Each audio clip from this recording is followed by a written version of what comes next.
About dominance of major religion over the minor ones, things that we call agama lain-lain. Yeah. And he also shared with us his personal approach towards the concept of missionality. Over to you. Right, thanks Ammar. Very happy to be here. So thank you very much to everyone for taking the time to be here. I'm very glad that my fellow panelists, Anas, addressed all those questions, especially with Islam and state governance and all that, because that's not really my field of expertise. Okay, so I'm going to be talking about three aspects. But before we do that, let's just go back to the question that we have for the forum today. And the question is basically, how does religion play a role in developing Malaysian identity, right? I'd like to change that question a little bit. Let's not externalize things, let's bring it closer to us. Ask yourselves, how does your religion affect or influence your Malaysian identity? Alright? So think about that, because we will come back to that question right after we go to all the other points, right? So the first point that I'd like to talk about is actually how religion plays a role in influencing identities in different areas, in different communities in Malaysia. Because what I find from going to all these forums, interfaith dialogues and all that, right? I think a lot of people will disagree with what I'm going to say, but disagree all you want. And I think it's good to disagree. What I find with a lot of interfaith dialogues is that we are too KL-centric. We sit here in KL, all our friends, we work in KL, family, everybody in KL, and then we assume, right, that the whole of Malaysia functions the same way as KL people do. But that's not the case at all. Every state in Malaysia functions very, very differently. So I'm going to talk about, a lot of things that I'm going to talk about is based on my personal experiences in going across the country. So the first thing that we're going to do is we're going to go to KL Central, we're going to take the overnight train to Kota Baru. Actually, walk up Baru station. So it's an overnight train, and when you wake up, you'll be greeted by these limestone caves, really beautiful. How many of y'all have ever been there? Anyone? No one? No, nobody from Kelantan? No, I honestly did by accident, and I regret it. You went there by accident? Yeah, because I spent almost 9 hours. Yeah, the trip takes me 9 hours. And yeah, it's about that. Okay. So, you arrive in Kelantan, right? This is a state that we all have an idea of what Kelantan is, you know. We all have some sort of stories of like, oh, this actually when you go to Kelantan, like this cannot, like that cannot, oh, horrible place, you know, Islamic law, this, that. But a lot of us, we've never been there. We just assume. We sit in front of our computers, we read articles, and we just assume, oh, this place is like that, like, we laugh among ourselves. But when I went there, I just felt the need that I should be there. I know nothing about Kelantan. I'm actually from Kuantan. It's a few hours away from Kelantan. How many hours? About 5 hours? 4? 3? Hey, how fast you drive? 3 or 4. He says it's 5 or 6. Okay, so I arrived there, and it was nothing like I imagined it to be. I thought I'm going to get all these weird looks like, hey, you know, why is this non-Muslim coming to this place, like, you know, some cafe fella walking in, you know. But that was not the case at all. I totally enjoyed my time in Kelantan. Just in Kota Baru at least, just walking around and just minding my own business, you know. And then many years later, I had the chance to go back to Kelantan again to do a series of documentaries. Going around talking to people and really understanding their identity, the things that they do in their pastimes, the food that they eat, the places that they go, visiting temples, you know, visiting all these Siamese temples. How many of us know that, you know, the number of Siamese temples in Kelantan alone is pretty amazing. The largest sleeping Buddha in Southeast Asia is in Kelantan. I don't know why they would build the largest sleeping Buddha, but you know, since they like to build and build. So from Kelantan, let's go to this one state that we don't really talk about. I think that all of us, we have some sort of idea of what is the identity of certain states. When we talk about Penang, we immediately think, good food, wow, Penang damn nice, a lot of food, this, talk about Malacca, must go here, must go there. But what about Negeri Sembilan? Anyone here from Negeri Sembilan? My God, the road here. Ayo. Negeri Sembilan is a state. Yes, it's a state. Actually, my mom is from Negeri Sembilan, so I'm like probably half Negeri Sembilan. Yeah. Oh, you have cousins and you also? Oh, your mom is from Negeri Sembilan. Okay. So Negeri Sembilan used to have 9 districts, but now we only got 7 lah. Okay. So Negeri Sembilan is very different. Right? What I really like about Negeri Sembilan is adat berbatik. Negeri Sembilan is the only state where they have this tradition.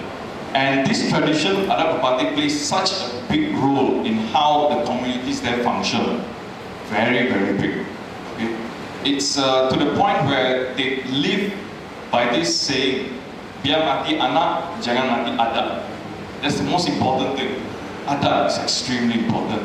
So, we can look at Negeri Sembilan and say, these are all Muslims. But if you talk to them, you ask them, right, they do not brand themselves with a certain brand of Islam. They do not hold up a flag and say, oh, this is me, I want to defend Islam, I want to do this, I want to do that. But they will do everything that they can to defend their adat. So this clearly shows there's a very different function that religion plays. So, sitting here in KL, we fall into the trap of generalizing people. We talk about Islam and then we assume that everybody practices Islam just the same way. Everybody holds Islam as number 1 priority. But that's not the case at all. You go to Kelantan, it's different. And then you go to Negeri Sembilan, it's different again. Right? And then we move on to Johor. Johor is famous for what? Sorry? Asam pedas and otak-otak. Iskandar Development Region. Legoland. Okay, I don't know how this contributes to their identity. Yeah, north of Singapore. That's how the world remembers Malaysia actually. Johor Sultan. Actually, that was the point that I wanted to bring across, but he said it, not me. So, yeah. In Johor, one of the documentaries that I did in Johor, that I shot in Johor, was actually the performance of Kuda Kepang. Yeah. Right? So when we go to Istana Budaya or whatever parade that the government is organizing, right, they usually have this Kuda Kepang performance, right? You see a bunch of people just walking around with this outline of a kuda, right, between their feet, and they will do this dance and all that. Let me tell you that Kuda Kepang is nothing like that. Not at all. So I documented this group of people, this troupe, Kuda Kepang troupe, and they were all Javanese. They're all from this place called Parade Raja. And this whole kampung is full of parade. You drive around, it's just parade after parade. So they would identify their houses according to this parade. It's like, hey, where do you live? Like, oh, this parade, a very big one, got, a cow died inside there. Like, yeah, I know where's your house. So, if you go and ask these people, yes, they're all Muslims, but they're very proud to declare that they are Javanese first. They're not Malaysians. They will readily tell you, no, we will never be Malaysians. We will always maintain our identity as Javanese.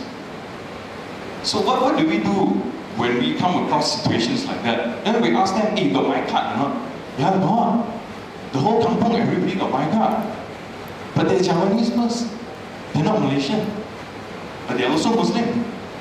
So, do they see our brand of fighting for Islam, at least the things that we see in KL, do they share that sentiment? I don't think so. Right? For them, religion does play a part in developing their identity, but these cultural markers that they have is drawn upon these ancient traditions. Same with Negeri Sembilan. Ancient traditions. So while they do embrace Islam, they don't look at it as something that overrides everything else. Like once you embrace a certain religion, you're gonna wipe everything else, throw everything out of the window. That's not the case at all. And the same with Kelantan. When we go and look at stuff like Wayang Kulit, for example, the most popular craft, performance that come from Kelantan. Who are the people that go to Kelantan and tell them, hey, Wayang Kulit got all these Hindu elements and all that, you cannot perform this way, you gotta change it, you gotta do this and do that. Not the state government, you know. It's the federal government. So the federal government goes all the way there, starts telling them, hey, you cannot do this, you cannot do that. You know why not?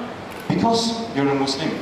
And then they will say like, what does this have to do with me being a Muslim? This is my culture. This is a craft that has survived so many generations. Why should I change it? Just because you are telling me that this is the brand of this religion. I don't think it's ever written in the Holy Scripture that you can't do this, related to Wayang Kulit. You know? So these are all interpretations, right? And I think it is a problem when you have the federal government coming in and telling people that specifically, you cannot do this, you cannot do that, right? After Johor, I just came back from the Philippines. I was documenting what was going on in the aftermath of the Typhoon Yolanda. So I was based in Ormoc and Tacloban. 90% of the Filipinos are Catholics. But in places like Ormoc, I dare say that it's about 99.9%. Right? I can't remember if Ammar mentioned earlier that one of the long-term research that I'm working on is actually the study of Datuk Gong. Right? So Datuk Gong is actually a cult. It's a cult that's practiced here in Malaysia. You might not be familiar with the name, but you've definitely seen it before. It's all these little red shrines that you see by the roadside, under the tree, in the temple, and all that, right? So this is a spirit that is called Datuk Gong. So wherever I go, I try to look for traces of this kind of beliefs. This thing that falls under agama lain-lain. Because it's too small for us to say it's a major impact on national identity. It's so small, like, hey, who knows about all these kind of things?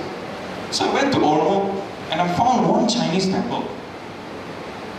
It was built at the 4th story of a Chinese school, the only Chinese school there. So naturally I had to go. Went there, tried to speak to the people. I expected everyone to be Chinese. I only found four of them.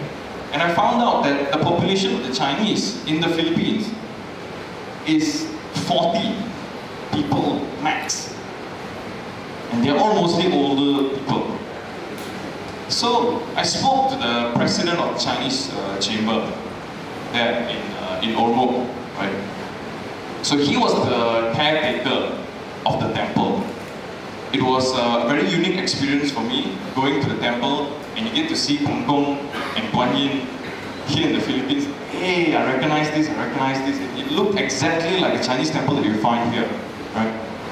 So I was curious how does the Chinese identity, right, survive in a place like this, where there is a majority of Catholics. So I spoke to this old man, I think he's about 60. His grandfather was the first person who came to Ormoc from China. So his grandfather brought along all these beliefs, right? So along the way, as the generation went from one after the other, they did continue their practices. They still saw that these certain things represent them as being Chinese. But along the way, they discarded a lot of these practices. They still celebrate Chinese New Year. But that's about it. Oh yeah, I forgot, they play mahjong. So he has these partners, like 3 of them. He plays with 3 other people, because you need 4 people to play mahjong, right? Unfortunately, one of them, an old man, he just passed away. So now he got nobody to play mahjong with. So I asked him, what is the future of Chinese identity here in Ormoc? Not really Philippines, just in Ormoc. And he says he's dead. Gone. He's the last Chinese in Ormo. And he completed that sentence by saying that he is now a Filipino. He says, no more Chinese really. We came as Chinese, but now we are Filipinos. And we are proud to be so. So I asked him, what about the religion? You bring all these gods and all that, like what are you going to do with it? He says, it's a dead thing. People are no longer coming to pray. Most of the new Chinese that are being born, they have converted to Catholicism, so they have adopted a whole new culture. So here we can see an example of how that has actually died off. Chinese identity has died off. Yeah. Because it's a minority. Right? Which actually brings me to my next point, which is about smaller religions. Right? When we talk about religion in Malaysia, we like to talk about, number one, majority, Islam. Number two, what's the number two religion in Malaysia? Buddhism. What's the number two? Come on guys, what's the number two religion? My coffee is on my hand if you get the answer right. Yes, sir? No. Number two is Buddhism. Number three is Christianity. Okay. And then we have agama lain-lain lah. All these small religions that we don't really know how to classify. Right? Do you notice do you see a trend here? That we are classifying religion in the same way that we are classifying race. We look at Malay, Indian, Chinese, lain lah, yeah, don't bother lah, all these small things lah, you know. So, while we are labeling and categorizing all these things, race and religion, we are actually subtly destroying, assassinating all these other things. Because they're no longer important. They don't contribute to the majority, you know. So when we look at things like Datuk Gong, the worship of Datuk Gong, the worship of Datuk Gong cannot be included under Buddhism, under Islam, Taoism, nothing. It's entirely on its own because it's spirit worship, it's paganism. So, what sort of importance do we play on the smaller religions? And then we ask ourselves, is there freedom of religion or not in this country? I personally know of many Malays who are more than happy to embrace a religion apart from Islam. But they can't do so. They can only say in private. They come and tell me like, you know, actually I really like Hinduism. I think that's the religion for me. But there's nothing that I can do about it. So how does, we look at people like this, how can we say that Islam plays a very big role in the shaping of their identity? Right? And we must remember that in adapting or in professing a particular religion, we subscribe to certain limitations or restrictions, or I would say guidance that are imposed upon by this particular religion. Okay? So that is one way of how religion shapes the identity of a certain community. Say, if you have 100 people professing Islam, then you have these limitations imposed on them. We can't do this, we can't do that, because it is part of my religion. The second way that religion actually influences is that how we react to the things that other people can do. So if Muslims cannot consume pork, how do we see Muslims engaging or reacting towards other people who can eat pork in this country? Is there religious tolerance? Is there inclusivity in this country? I just wrote about that on my blog. How inclusive are we? How much do we know about other people's religions? How much do we know about Christianity and how it is practiced here? How much do we know about Islam? What we know is stuff that we read from the media, stuff that we hear from people. Hey, you know, my friend like this, like that, hey, Muslims, they cannot do this, they cannot do that. But how far do we go out to actually clarify all these things? How much effort do we put? So which is why I was saying earlier, we have to ask ourselves, how does our religion, how does your religion mold your national identity? So the third part that I'm going to go into Oh yeah, just before that, just a brief mention that Anas earlier mentioned about ISMA. ISMA recently wrote an article on their website. They wrote about Datuk Gong. And they were making a big hoo-ha about Datuk Gong being insulting to Muslims. Right? This was one of my biggest fears when I started researching Datuk Gong. There are a lot of materials that I'm reluctant to publish online because of the retaliation that I was afraid that I would receive. People will come to my doorstep with pitchfork and I don't do what to me lah.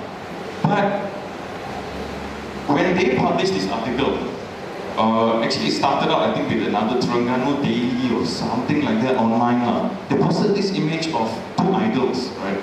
So because Datuk Gong is basically regarded as most commonly a Malay Muslim spirit, right? So the idols are fashioned in that way as well.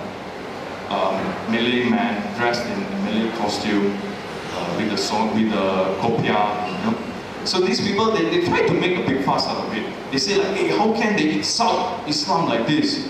We must rise up against these people. Right? And I thought, oh crap, this is it lah. Next they're going to come after me lah, because I'm doing research on this like that lah. But then I read through the comments, and this surprised me. Everyone who commented, they were lambasting this news portal for saying, what nonsense is this? Why are you making a big fuss out of this? This thing has been around for ages in Malaysia. There's nothing insulting about it. And there were many Muslims who were posting. And they posted writing two things. One, they were curious. They themselves were asking, hey, what is this? This is so and so, this is this. And they said, oh, now I understand. Okay. But you know who gives them power? We always like to blame the media. We like to say the media is the one that gives power. Right? It's wrong. It's actually us. We are giving them power. You know how we're giving them power? Because we keep commenting, we keep reading, and we keep sharing these articles. And when we do that, you are putting value to what Ibrahim Ali has to say. Think about that. Everyone gets in a fit. Like, oh, how can you say like this? How can you say like that? This is wrong. I want to share. For the media company, right, who puts these articles up, they are just clapping their hands like, yeah, man, share. Like, this is what we want. We want readership, we want viewership. And we are helping them. Therefore, they're giving value for people to talk nonsense in this country, Media, but with you, people who consume the media. If you read these articles and then you just ignore it, then there is no longer any power. But the more you feed it, the fire will grow, right? And that is a danger. The last point I'd like to make is Malaysian identity, right? Just yesterday I was at one of the forum. It was the Gabungan Betinda something forum, the GBM forum. Right? One of the things that I've noticed with the panelists who are speaking at the forum is we all have this sort of idea of what the Malaysian identity is. And we sometimes we like to blame the government. We like to look at the government and say, because of the government, this kind of racial discrimination, because of this, because of policies and this and that, that's why we are divided. But then again, I notice a trend among all these panelists that they themselves cannot decide among themselves what is the Malaysian identity. Everybody is talking like, cannot, racism is bad, this and that, but can anyone offer a solution to Malaysians for what the Malaysian identity really entails? What does it really mean? And I would like to offer my approach to it, okay? You don't have to subscribe to it or anything, but this is my approach to it. My approach is to completely dismantle ethnicity in Malaysia. And the way I approach it is, I'm not an Indian. Stop referring to me as an Indian. My great-grandfather was an Indian. My grandfather was an Indian. But my father is a Malaysian. I am a Malaysian. Now, does this mean that Malaysian is an ethnicity? Am I saying that we should create a new label called Malaysian? I don't think so. Until the day we die, we have these things within our genes, if at all it's traceable, to say that I'm Indian. But what I'm saying is that we have a choice. Our identity in this country is a choice. Okay? Now, how do we look at it as a choice is this? Each of us, we are born with certain cultural traditions. We are born into families with, let's say we take a look at the Chinese family. Chinese family is born with certain practices, like this is how we live as a Chinese, this is what we celebrate, yada yada, and everything, right? But in Malaysia, we have all sorts of celebration. You can pick and choose. If I'm not mistaken, our calendar year is the most flavorful calendar year in the world. Full of holidays, It's just full of public holidays, and we don't know most of it. When do you ever work? Sorry? When do you ever work? I don't think we do. That's why things are not working in Malaysia. No one ever works. Everybody's just looking like, hey, when's the next holiday? To the point where we look at the calendar and we see like, hey, July, no public holiday. No, not nice, July. Do we have some sort of work and holiday visa in Malaysia? Do we? No, I've been in the UK 30 years. Yeah. And when I look back later, and I think all these public holidays, and I say, when do these people ever work? Yeah, that's my point. Basically, The British lazy. that's my point. We should basically suggest this to the Malaysian Tourism Agency that they should start some sort of work and holiday visa for non-Malaysians because we have lots of holidays. Work holiday is very simple. Just come to Malaysia, it's holiday. So, when we look at this, right, my approach is this. I believe that every Malaysian in this country has equal stake on all of these public holidays. Whatever culture that you see around you, you have an equal stake in it. You look at something, let's say you look at something and you call it, this is Malay culture. Yes, it is. It was of Malay origin, but now it's yours. Do what you want with it. Same with Indian culture. Yeah, all these things brought by some people to Malaya. It bears some similarity, some resemblance to what you see in India, but now it's Malaysian with it. You can do what you want with it. So it's about embracing other people's culture as well. It's not being afraid that all these things will disappear. Now when I say that we dismantle this ethnicity, this labeling, and we adopt something else. Now I'm not saying that you go out there and purposely discard things. You don't have to go to your parents and tell, I'm not going to do all this anymore. I'm no longer Chinese, I'm Malaysian. Embrace that.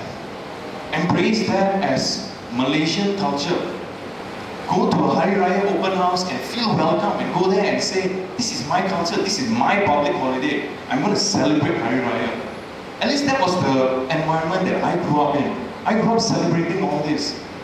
And today, in fact, I look forward to Chinese New Year. Not Deepavali. Even though I still look forward to Deepavali. But this is how I think we can move forward. And this is to me what the Malaysian identity means. It's about embracing everything without putting particular labels. Because as long as we put labels on things, right? Labels have a way of influencing the way that we behave, the way that we react to things, and the way that we speak about things. Can you imagine a day that we talk about things that draw its origins from other cultures, Indian things and all that, without referring to it as something external, right? Say for example, a Chinese family, they want to cook Indian food, right? There's nothing out of the ordinary about that, you know. Nothing at all. It's your culture. For Indian family to cook Chinese food, yeah, your culture, but like what's so luar biasa about it? Nothing at all. Okay? So, like what I normally do when we go out and fill up forms, I would never mark any of the Malay, Indian, Chinese. I would refuse. I will mark line. And then they ask you to write in, what's that line? So just write in Malaysian lah. What can they say? I've had many people, they look at me, then they say, you cannot write that. You have to choose Indian. I say, no, I don't want. What are you going to do about it? I cannot lah. You know? And they will get pissed off, but that is my choice. So, stop waiting for the government to do everything. Stop waiting for the government to change things in such a way that you can look at what the government does and then say, now the government has enacted this law, everything will be alright, no more racial problems in this country. There's no such thing. Change starts with you. That's the most important thing. It starts with you. Dismantle it. Dismantle whatever racism that you have within you. And that is how we move forward. You know, really, don't wait for other people to do things.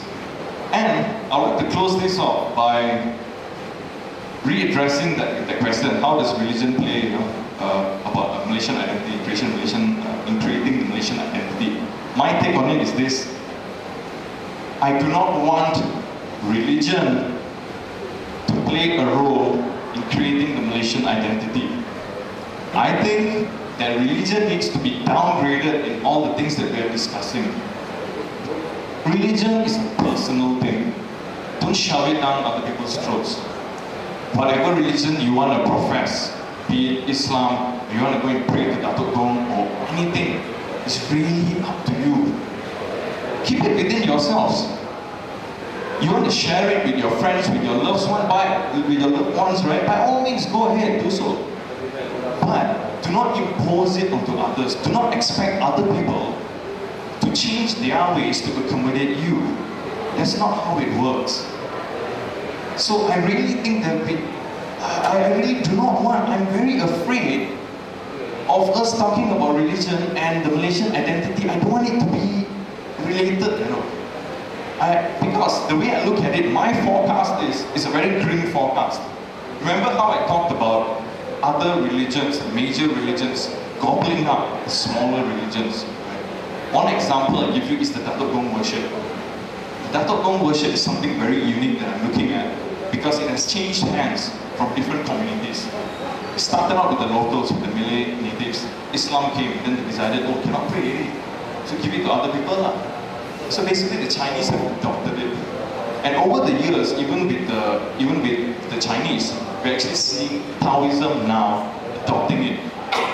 Even if the official stand of Taoism now is that Datuk Gong worship is not part of it, they're slowly being absorbed into it because of this conscious attempt by the Chinese who are practicing this to fit in. They want to fit in. Like everybody, like Taoism is very big among the Chinese, so have to like fit in somehow, right? So just like how big companies are buying up small companies, absorbing them, the same thing is happening with the religions in Malaysia. At this point, close to 70% of our population are Malays. And you could say that in order to be a Malay, you have to be a Muslim. So 70%, close to 70% are going to be Muslims. Honestly, the way I look at it is, it's just going to get, the pie is going to get bigger. It's going to go to 80%, it's going to go to 90%. So do we want religion to play such a big role? Not for me. Thanks.